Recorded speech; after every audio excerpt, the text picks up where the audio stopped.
کرتاس کے چہرے پر ایک لفظ لکھا میں نے، اس لفظ کی خوشبو سے ہر چیز مقدس ہے، ہر چیز منور ہے، ہر چیز مکمل ہے۔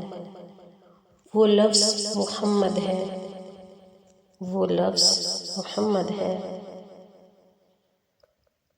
محمد صلی اللہ علیہ وآلہ وسلم۔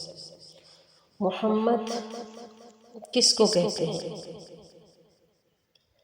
جہاں تعریف نقطۂ کمال کو پہنچ جائے، جہاں ساری عظمتیں جھک کر قدموں کے بوسے لے رہی ہیں، جہاں مخلوق کی ساری بلندیاں جھک رہی ہیں، جہاں کائنات کی ساری شانیں بھیک مانگ رہی ہیں، جہاں تعریفیں نقطۂ عروج کو پہنچ جائیں، اس کمال والی عظیم ہستی کو محمد کہتے ہیں۔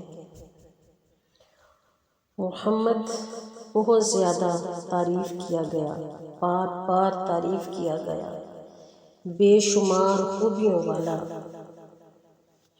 جس کی خدائی بھی تعریف کرتی ہے اور خدا بھی تعریف فرماتا ہے۔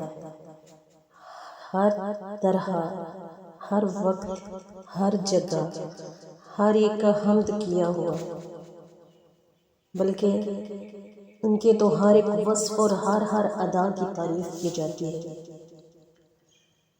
شاعر تو کہتے ہیں کہ قیامت کا 50,000 سال کا دن ہوگا، حساب کتاب تو چند گھنٹوں میں ہو جائے گا نا، تو باقی سارا وقت حضور کی نعت خوانی میں گزرے گا، کہ فقط اتنا سبب ہے انعقاد بزم محشر کا کہ ان کی شان محبوبی دکھائی جانے والی۔